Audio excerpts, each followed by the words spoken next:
On a planet far away, Gorr and his daughter Love are wandering through a barren desert. They are the last of their people and have nowhere else to go. Starvation is keeping them on the brink of death and Gorr prays to his god Rapu for help, but nothing happens. Love eventually dies in her father's arms, and after Gorr buries her, he starts hearing a whispering voice calling for him. Gorr follows the voice until he finds an oasis filled with fresh water, but he also accidentally trips and cuts his hand on a sword. Then he sees a bunch of fruit and immediately begins eating desperately until he's scolded by his god Rapu, who is just hanging around. Gorr tells him that the land has been destroyed, but his belief never wavered, so he expects the promised eternal reward. However, Rapu laughs at him, saying there was never a reward for the underdogs. He's currently celebrating killing the latest wielder of the Necrosword, a cursed blade capable of killing gods. Rapu doesn't care about all the followers who died for him, saying suffering for him is their purpose and that he can get more later. Furious, Gorr renounces his god, causing Rapu to begin strangling him. Suddenly the Necrosword raises into Gorr's hand and shows him the steps to acquire great power, insisting he must kill all the gods. Gorr lets the curse take over his body and kills Rapu, swearing he'll kill the rest of the gods too.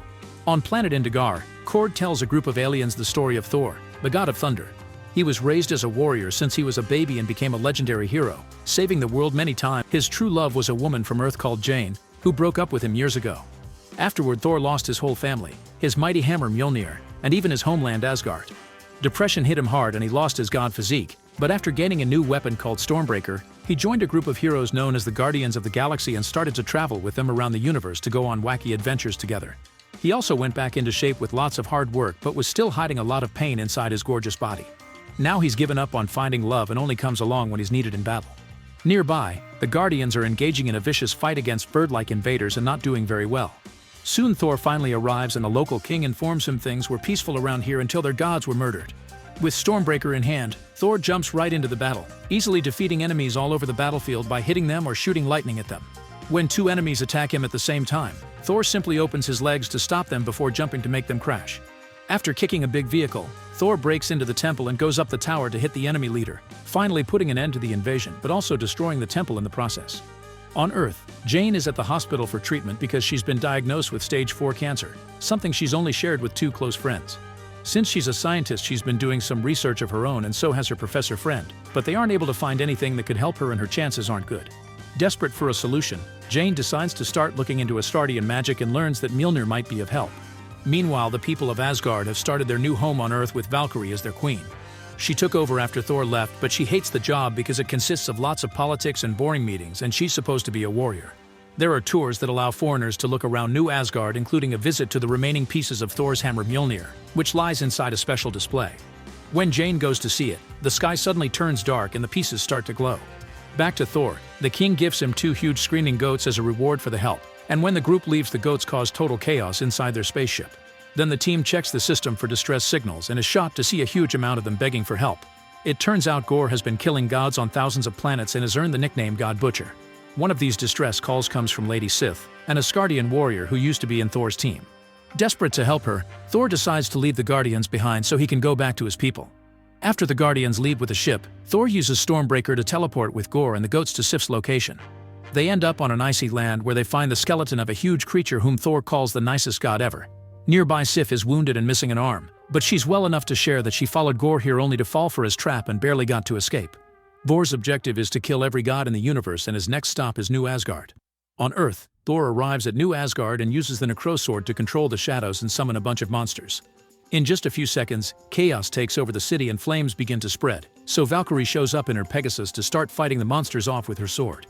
Soon Thor appears as well, and while Kord takes Sif to safety, Thor joins the fight. He and Valkyrie are taking down a bunch of monsters when suddenly a ball of lightning lands in the middle of the battlefield, moving at great speed to hit the monsters too. Thor realizes it's Mjolnir and calls for it, but after going through another monster, the hammer ignores Thor and goes to its new owner.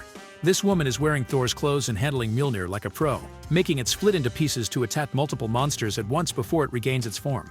When the woman takes off her helmet, Thor is shocked to see it's Jane. A flashback shows how their relationship used to be.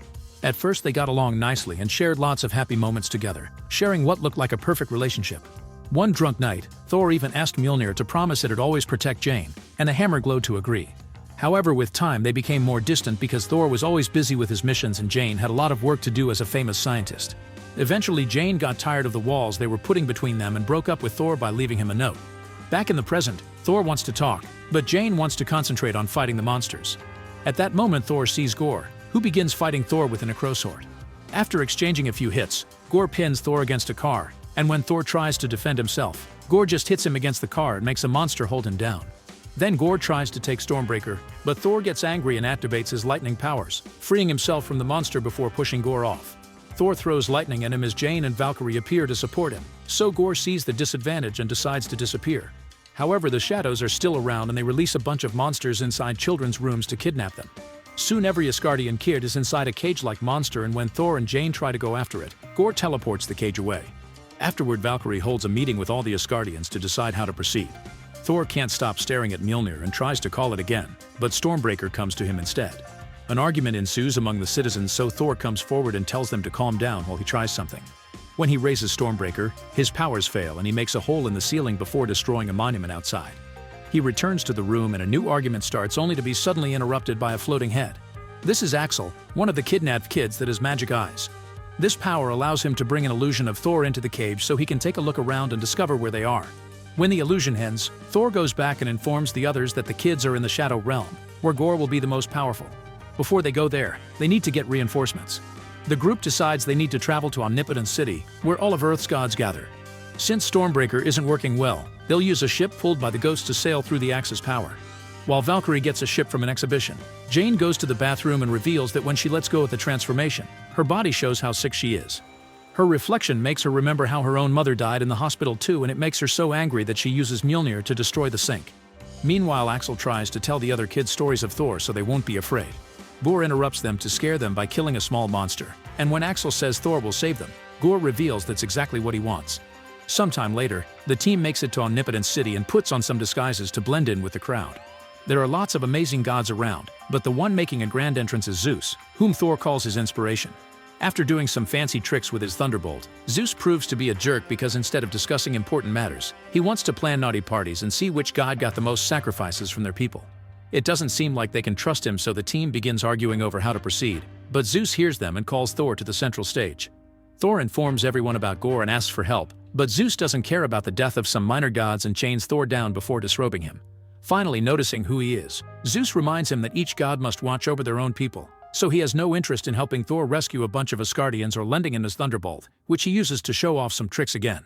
Then Zeus tells the crowd not to worry because Gore will never be able to reach eternity, a very powerful being that lives in the center of the universe and can grant a wish to the person that summons it. This means Gore may want to use his wish to get rid of all the gods at once.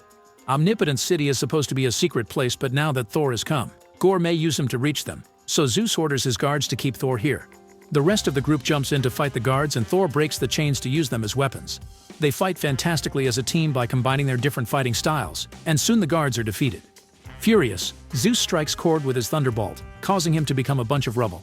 Next, Zeus tries to strike Thor, but he catches the thunderbolt and throws it back, making it pierce through Zeus' chest. Afterward, Thor checks on Korg and discovers he's still alive on just his face.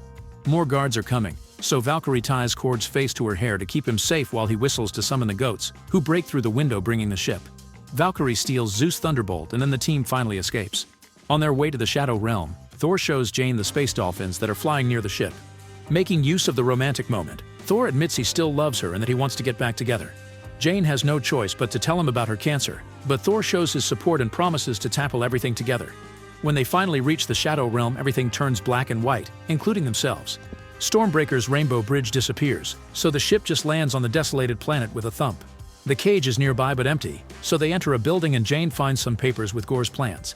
It turns out he wanted to bring Thor here to steal Stormbreaker and use its power to open a bridge into eternity. Jane rushes to tell the others that it's a trap and throws Stormbreaker into space to keep it safe. At that moment, Gore shows up and Jane throws Mjolnir at him, but Gore dodges it and controls the shadows to capture the heroes.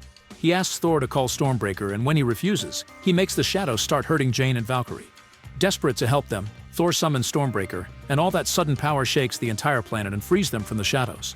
Then Gore uses the Necrosword to bring out a bunch of shadow monsters and another battle begins. While Jane and Valkyrie fight the beasts, Thor's Stormbreaker meets Gore's Necrosword, and the goats have to take Korg's face away from the violence. After exchanging a few hits with Gore, Thor is distracted by a beast, so Valkyrie fights him with a thunderbolt.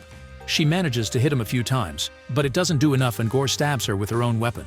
When Thor tries to run to her, the shadows try to hold him down, but he quickly frees himself and shoots some lightning at Gore, who shields himself with a Necrosword.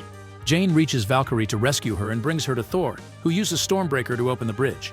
However, Gorr and his shadows use that moment to grab onto the axe and steal it from Thor while he and the others are teleported away. The team lands on Earth and Jane drops Mjolnir, revealing her body is incredibly weak right now. Thor takes his friends to the hospital and the doctor shares bad news. Using Mjolnir has been killing Jane faster. She wants to keep on fighting, but Thor confesses he wants to have more time with her and convinces her to stay. On his way out, Valkyrie gives him the Thunderbolt, which Thor uses to reach Eternity. Meanwhile, Gorr has finally reached Eternity and has brought the kids with him. He puts Stormbreaker down to start the process of opening the door and the whole place shakes, causing a piece of a huge statue to fall. It almost crushes the children, but Thor arrives just in time to catch it and throw it away. As soon as Gorr sees him, he uses the Necrosword to start summoning monsters, so Thor gathers the children and tells them to grab any object they can find to use as a weapon. Then, using the Thunderbolt, he shares his power with all the kids so they can help him fight. A fierce battle begins as the kids clash against the monsters, fighting with all their might to prove they are worthy Asgardians. As monsters fall all over the place and the children keep them busy, Thor goes after Gorr, keeping up with him until Gorr takes the Thunderbolt to throw it away. Thor must continue fighting hand to hand and Mjolnir senses this on Earth, so it appears in front of Jane.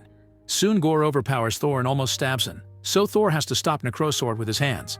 At that moment, Jane arrives on Valkyrie's Pegasus and throws Mjolnir at Gorr to get him off her boyfriend.